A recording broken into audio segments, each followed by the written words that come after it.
Welcome back to Seryla Philosophy. I would like to start with a quote from John Locke. No man's knowledge here can go beyond his experience.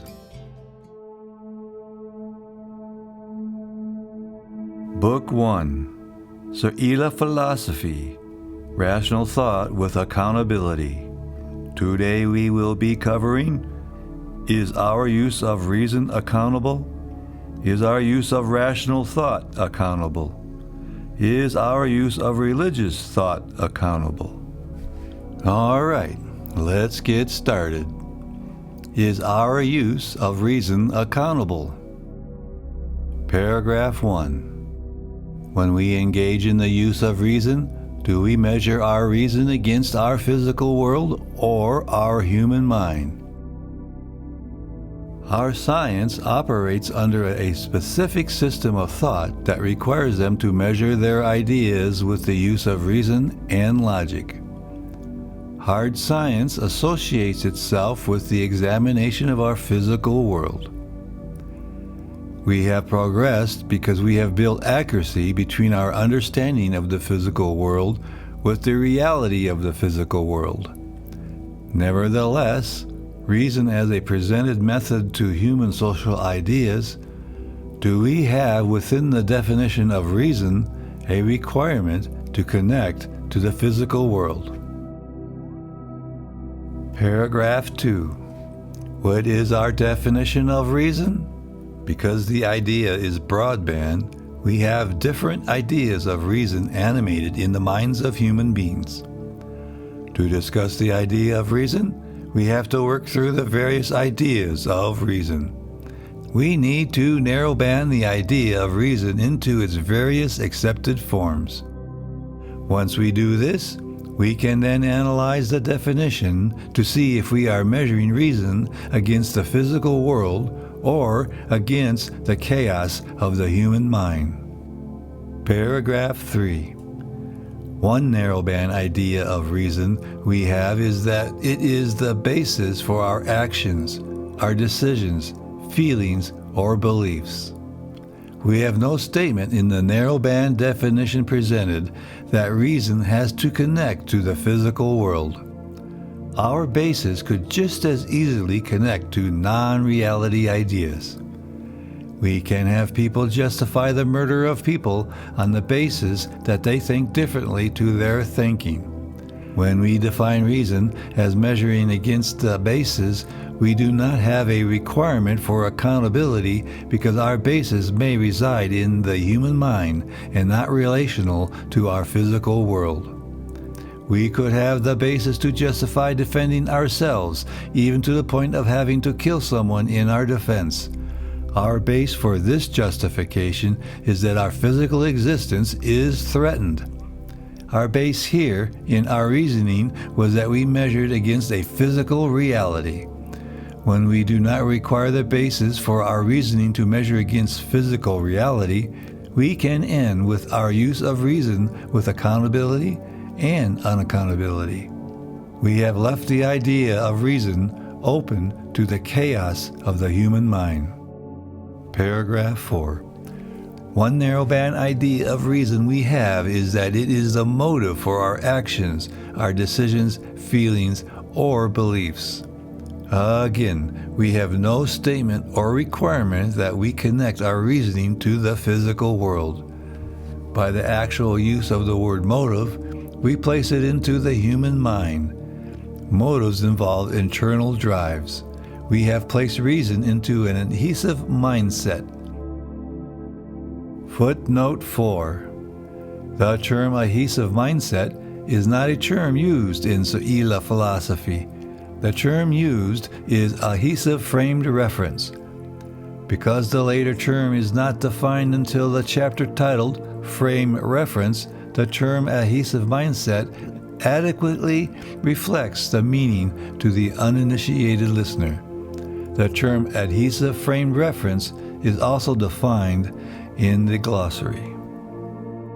We have placed reason into an adhesive mindset where people can randomly attach any sliver or master idea to ideas. We refer to what was the motive as the reason for it. It is the why, but no accountability to truth is ever required to follow. Paragraph 5.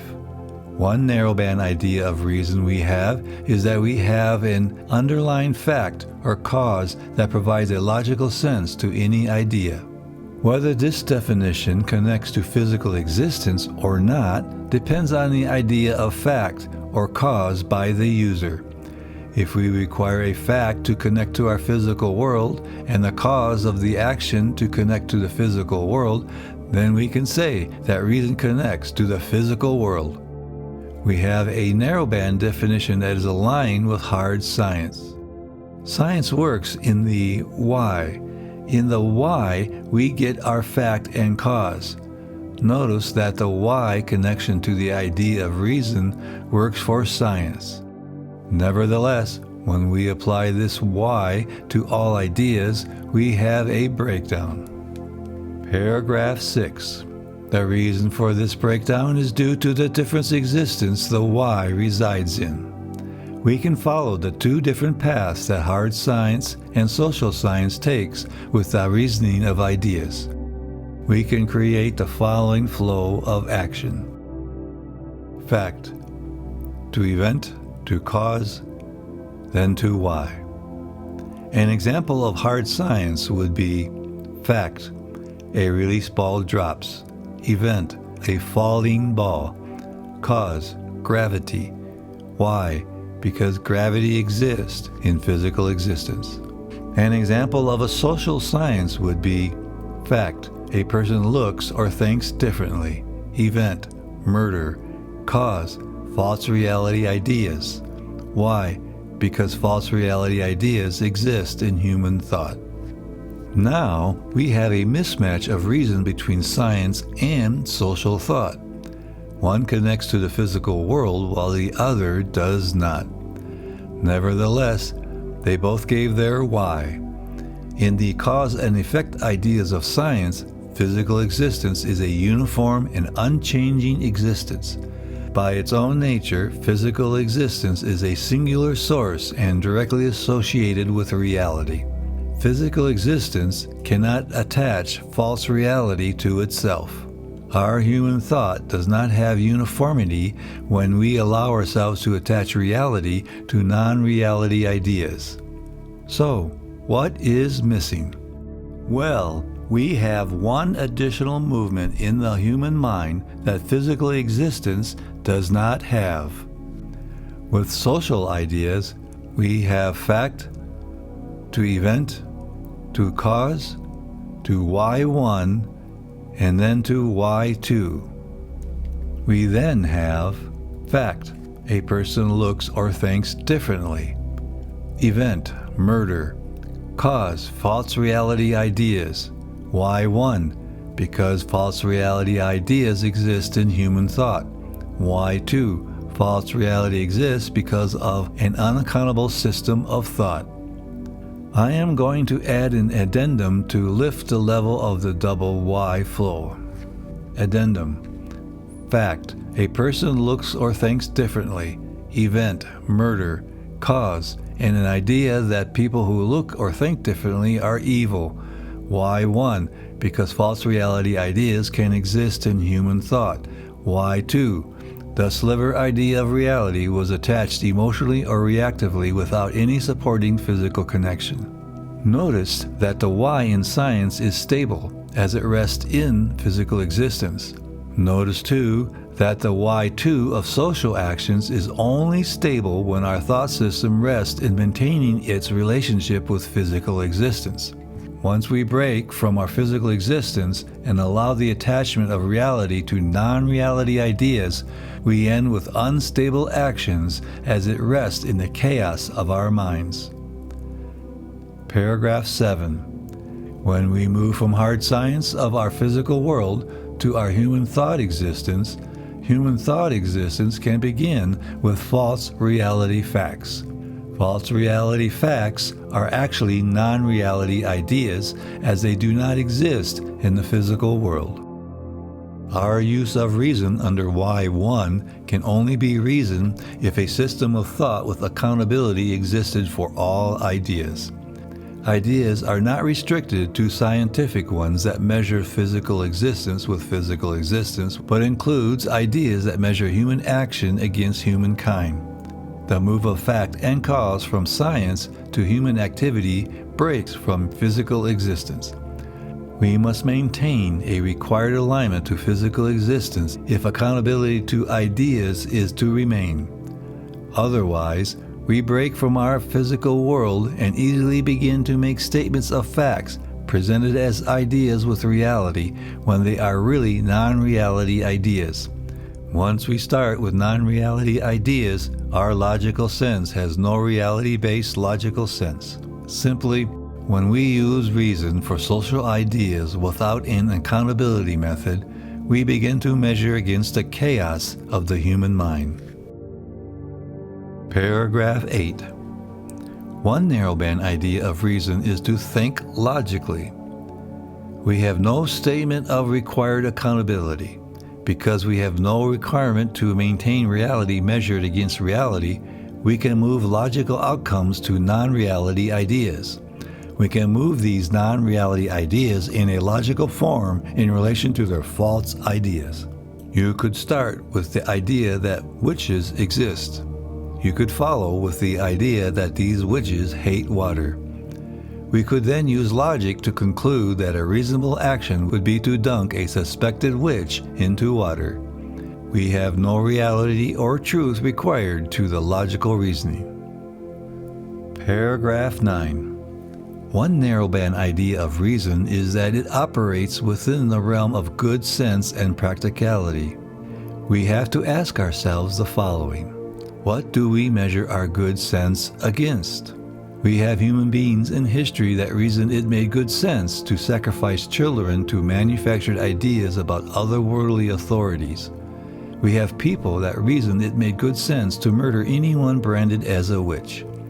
We had people that reasoned it was practical to murder millions of people in gas chambers or bomb cities and people to extinction. Our measurement of ideas under the arbitrary idea of good sense and practicality allows us to go to any non-reality idea as long as we deem it to have good sense and practicality. We lost our physical reality and allowed people to measure their preconceptions reality-based or non-reality-based. Paragraph 10. One narrowband idea of reason is the use of faculty reason. Now, faculty reason is simply the capacity to think. We human beings are mental animators, and we can move our sliver ideas around with ease. Footnote 5. Sliver ideas are the individual components to our ideas. Sliver ideas are fully discussed in the chapter Thought Existence, How Ideas Work. We human beings are mental animators, and we can move our sliver ideas around with ease. Our sliver ideas have arrived to us via our physical existence. When we move these sliver ideas around without maintaining our measurement of them back to physical existence, we end with chaos in the human mind. This happens because we allow the sliver idea of reality to attach to non-reality ideas. We now have our use of reason measured against any created non-reality reality. Our non-reality reality only resides in our minds. The idea of faculty reason can even create a greater divide between reality and non-reality. It gives us the idea that thought existence is internal only. It ignores our original inputs from physical existence. The idea of reality, which arrives from the experience of our physical world, we default to good sense, practicality, providing our bases, motives, or our logical followed in faculty reason. It encourages thought of any sort. Faculty reason defaults people to measure their ideas against themselves or other human minds. We have started ourselves to think in a void without any measurement against the physical world. we have chosen chaos with our human ideas. Paragraph 11. When we tie the idea of human sense to our impulses, such as sex and vices, this leads us to a conception of reason away from connecting to the physical world. Allow me to present a piece of writing from 1713. The title of the work was The Art of Self-Government in a Moral Essay. Bibliography 3, page 8 and 9. Quote, "And break those fetters wherewith the rational part is bound up, to restore the man to that state that God made and intended he should live in, that the soul might govern the body and the reasonable will of the appetite, so that he might live as a rational creature, and act as one that is moved upon future hopes and fears, and not upon present enjoyments without respect to the fatal consequences thereof." This example provides us a historical view where we tied a narrowband idea of our senses to the vices of humankind. Notice they had our minds controlling our body as our intended state. They had the idea of soul paired with the idea of reason. It was to this soul-based use of reason that they had us becoming rational creatures. A soul-based use of reason meant we thought relationally to our mind only. This use of reason and rational thought certainly falls under its definition. Again, we dropped our physical world from our relationship with reality. We cannot control our body by mind only. We can only control our body with our mind engaged relationally to physical existence. If we look at diagram 2 and 3, we see that we have ignored physical existence. Some may protest against my claim that reason and rational thought are unaccountable and declare fault in this use of the idea of sense. Nevertheless, the complaint does not change our broadband definition of reason and rational thought. One technique to amputate physical existence from reason and rational thought was to tie it to vices from our senses. Paragraph 12. We cannot remove our required physical connection to reason because of vices and vicious actions. This author further wrote, quote, "For, if the man were but brought to himself, and to the use of his understanding, virtue and piety would find as ready entertainment as vice now doth. He would then exercise his reason instead of sense, and consider the end of vicious actions. The present enjoyment and future reward would be brought into balance, and hell and heaven considered as well as earth." End of quote. The answer to stop vicious actions was not to remove our physical connection to reality. We need our physical reality to measure actions to determine if they violate thesis morality. Thesis morality is physically based morality. Footnote 6. Thesis morality is morality that connects to physical existence. The physical connections from physical existence determine our code of conduct. Thesis morality is discussed in the chapter titled Morality Connected to Physical Existence. We cannot evaluate to a balance when we measure against the chaos of our human minds only. This stops and eliminates the relational aspects of our external reality and our thought integrity. These words by this 18th century author demonstrate the mysticism impregnated in our view of reason and rational thought that continues to exist today. Paragraph 13. One narrowband idea of reason is that it is the capacity for rational thought. When we do not require our rational thought to connect to the physical world, it becomes an unaccountable system of thought. To say reason is the capacity for rational thought is to say reason requires an ability to engage in reason. This contributes nothing and certainly does not require any relationship between reality and physical existence. Paragraph 14. We must measure reason against the physical world. We are missing an important piece of the definition that would narrowband it to a form with accountability. Our missing part of the broadband definition of reason is that we must measure all our ideas against the physical world. Since we do not have this requirement, Seryla philosophy and reason are not the same. Because Seryla philosophy requires the connections to the physical to maintain, Seryla philosophy has accountability where reason in its broadband sense does not have the requirement to accountability. Hard science may have maintained the required physical connection, but reason in its broadband definition lost this requirement to social actions. We need to understand this limitation of reason and acknowledge its unaccountability. Is our use of rational thought accountable? Paragraph 1. Do we measure our rational thought against the physical world?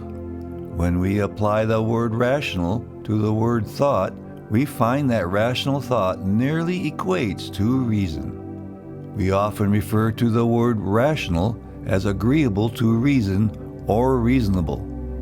We often refer to the act of thought with the word rational as having or exercising reason. We often endow rational thought with the faculty of reason or having reasoning powers. Despite these definitions, we never mention any requirement to measure our ideas against our physical world.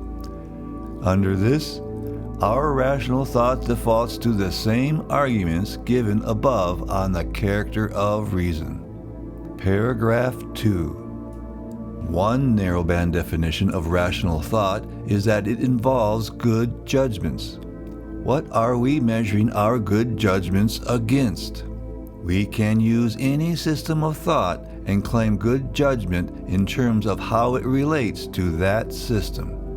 Slave owners bought and sold people measured against the good judgment of the surrounding economic system.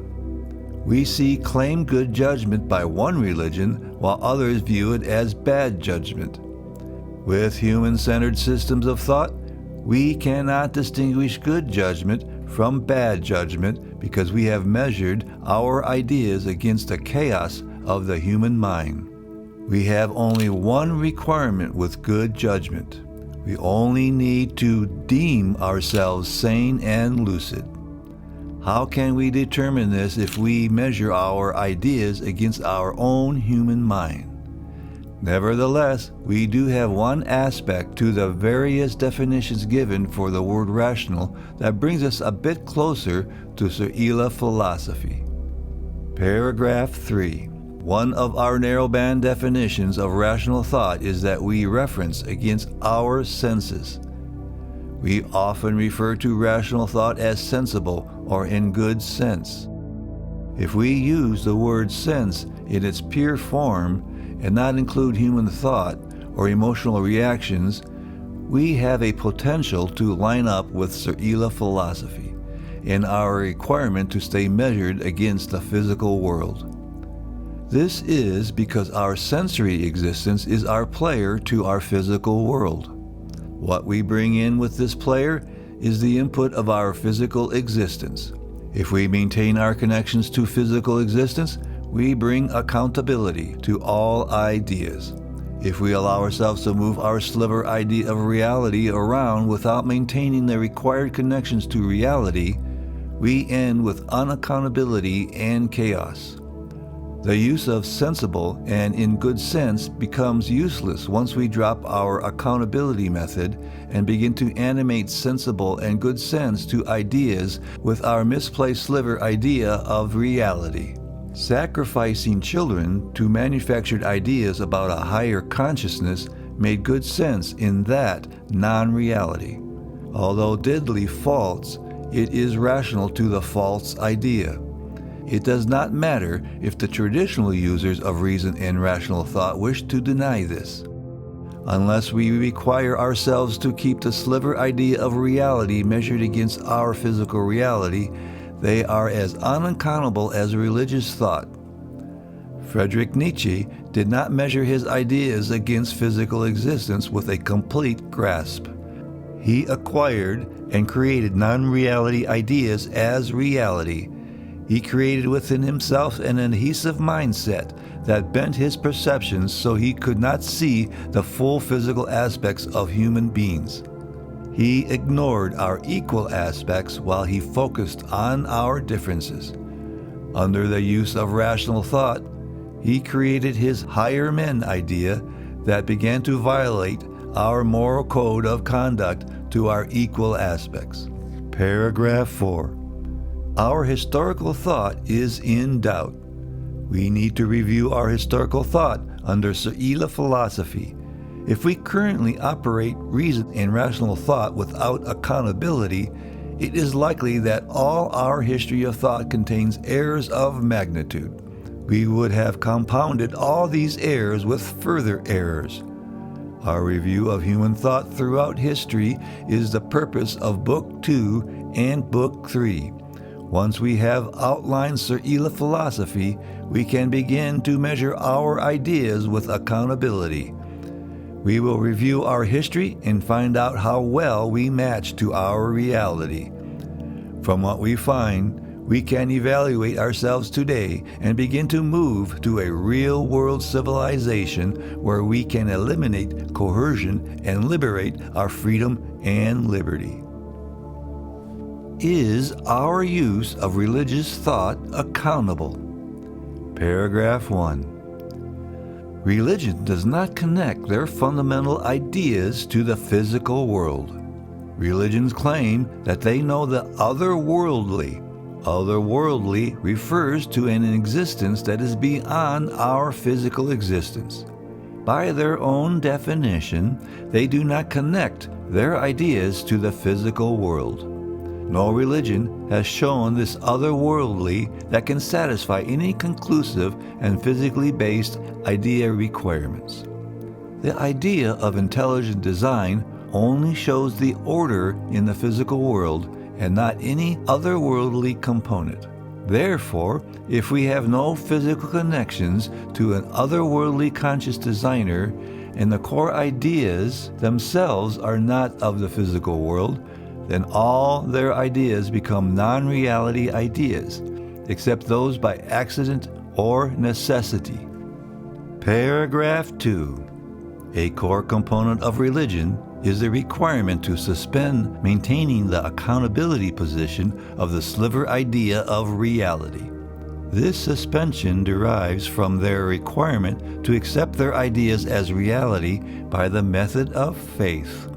The faith idea requires a person to place the sliver idea of reality into manufactured ideas. While pretending the manufactured ideas are real, their faith idea states to notch out the idea that they are pretending. This application of applying the sliver idea of reality to non-reality ideas while suspending the truth of this misalignment is manipulative, destructive, and only leads us to chaotic swings in human mental animations of false reality ideas. It allows false justifications to illegitimate coercion and leads us to our reduction of freedom and liberty. Paragraph 3. The religious system of thought needs an adhesive frame reference to maintain their ideas. In Book 1, the section on framed reference deals and defines the idea of an adhesive frame reference. For the moment, an adhesive frame reference involves the attachment of preconceived ideas to incoming perception. To maintain a religious manufactured system of thought requires us to create a strong form of adhesive framed reference to bend all ideas to conform to this system of thought. Our adhesive frame reference would be required because we do not connect our ideas to the physical world. When reality challenges our preconceived manufactured ideas, to maintain them, we must make them conform. Since these preconceived ideas are ideas based in non-reality to which we can animate in the human mind without any requirement to accountability to reality, many different systems of thought arise. Unlike Seryla philosophy, where we measure against the physical world, which is the same for every human being, our unaccountable systems of thought fractures into many different forms of thought systems. This leads us to animations that others are different to us when they are in reality equal to us. When we misplace our sliver idea of reality within our thought existence, this misplacement can transfer to false ideas about our differences in our physical or thought existence. We can have people animate they are greater in areas where we are equal in physical existence. Our mental animations without proper attachment to physical reality can lead to murder and suffering of many people. People apply incorrect moral equations. We have based our equations not in physical existence, but in human-created equations. We apply our evaluation with an ill-conceived, manufactured, and immoral equation. In doing this, we often apply coercion as we try to force the thought existence of others to become ours. Paragraph 4.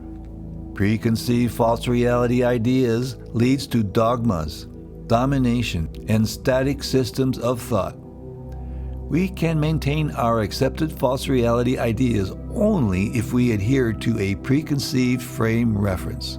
This framed reference is adhesive to any incoming idea that counters our false reality.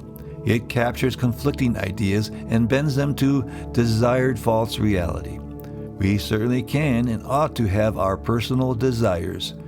Nevertheless, we are seeking truth in our proper code of conduct. We must remove any human intervention and allow our view of reality to be without distortion.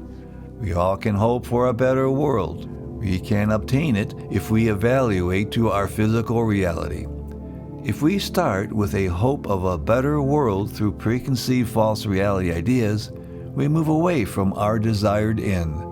If we start with a hope of a better world through preconceived false reality ideas from an uncountable form of rational thought, again, we move away from our desired end.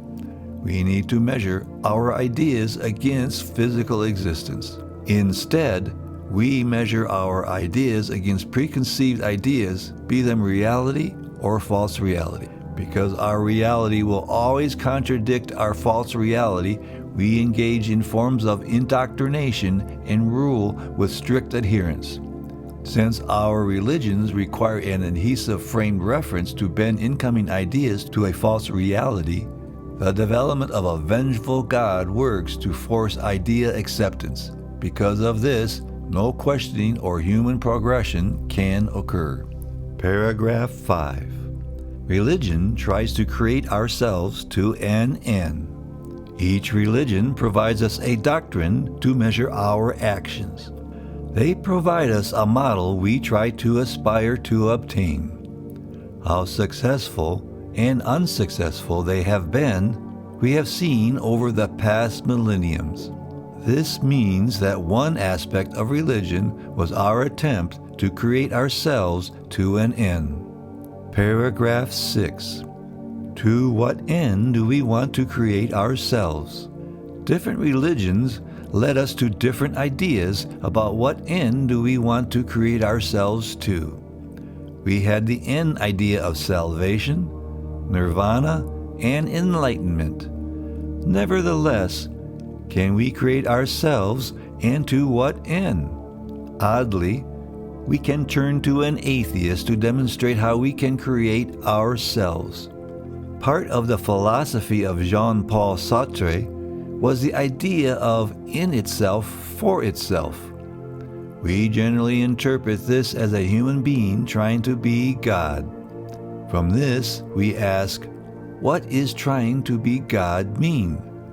He wrote in Being and Nothingness, Bibliography 4, page 797, quote, "But hitherto, although possibilities could be chosen and rejected ab libitum, the theme which made the unity of all choices of possibilities was the value or the ideal presence of the in causa sui.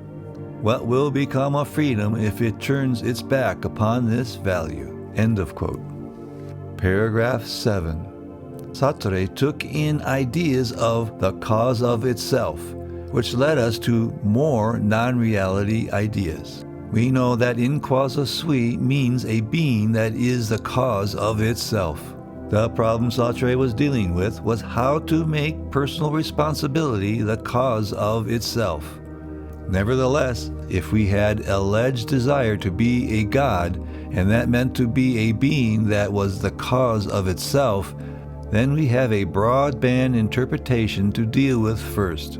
For example, if we say we want to be a being that literally creates itself from nothing, obviously we have a manufactured idea with no connection to physical existence, as no human, when in a state of non-existence, could consciously create his, her, or itself. Paragraph 8. Perhaps the idea of creating oneself by Sartre involved ideas after initial creation. If we talk about beings that can modify themselves by engaging in actions to achieve an end in mind after initial creation, perhaps then we are a being that could create or modify ourselves. From a Seryla philosophy point of view, it holds, but only in part. We can have two ideas about how a being can create itself, one by connecting relationally to the physical world, and the other by connecting relationally to false reality ideas. If we want to engage in the later, then we should look at our free will model in Diagram 8. We can create a harsh, framed reference and interject interference from personally held false reality desires to an incoming reality. However, if we want the former, then free will is opening us to the truth to existence. We recognize the needed accountability to ideas. We open a clear space for our thought and reactive existences to understand the information that the physical world provides to us. From this, we can learn about ourselves. We learn about our equality with other people. We learn about our unequal aspects as well. When we do this, we free ourselves from our mental chaos. We can measure our ideas and engage in our code of conduct appropriately.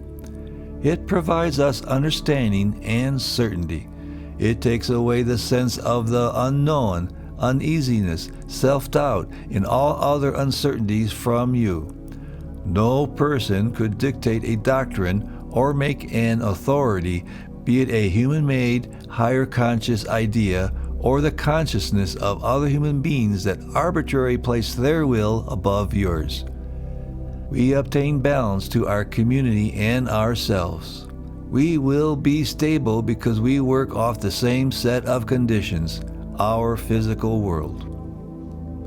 Paragraph 9. The idea of creating oneself after initial creation holds as an idea relationally to our physical world.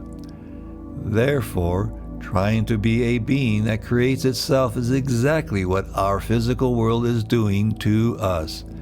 Religion has the correct idea that our lives are works in motion. Nevertheless, the question becomes, how are we to do this and to what end? We ought not to attempt to make ourselves into a god, the original creator of existence, nor we ought to allow ourselves to be made by the arbitrary will of others by false reality doctrine. They could manipulate us to use their arbitrary will unto others. Our rational thinkers are also correct that we must develop ourselves with education. Here, too, we ought not to allow ourselves to be made by the arbitrary will of others with false reality doctrine. We should respond to non-conscious action of our physical existence as it brings us to our end of creating ourselves.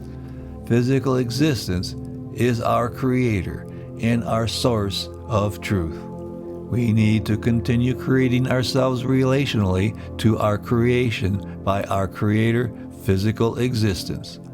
Then we can treat one another properly and develop real-world civilizations. We can grow ourselves planted in the physical world. Paragraph 10. Seryla philosophy differs from religion as a social system. Religion typically places a God first, then our human existence, and then our physical existence.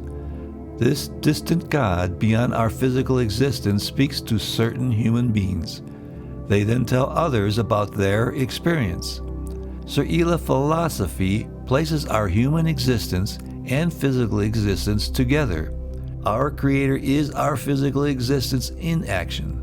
We are the result of physical existence in action. Our thought existence is the product of our physical existence in action. We are not three separate entities as religion presents. We are relationally one. And that ends episode 3. In the next episode, we will start with human survival with our Creator, physical existence. If you have subscribed, thank you. If you have not, please do. And remember to lovingly hit that like.